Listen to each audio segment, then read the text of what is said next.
রাজ্যে সবাই গোলাম, করতে হবে রাজার সুনাম, না হয় তোমার কল্লা যাবে, বিরাট কঠিন শাস্তি পাবে। এ কেমন রাজ্য বলো, কে খারাপ কে বা ভালো, ভালো মানুষ অন্ধকারে, অমানুষী আলোর দ্বারে।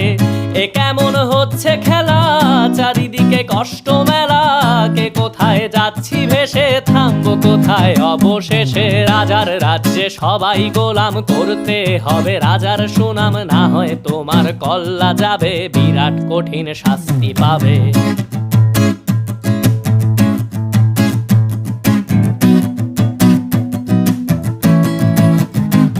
তুমি ভালো ভাবে বাঁচতে চাবে, তবে তোমার শাস্তি হবে। ভাবছো তুমি বিচার চাবে, এবার বোকা সব হারাবে। বললে কথা আস্তে বলো, কিংবা রাজার কথায় চলো, এদিক সেদিক পা বাড়াও।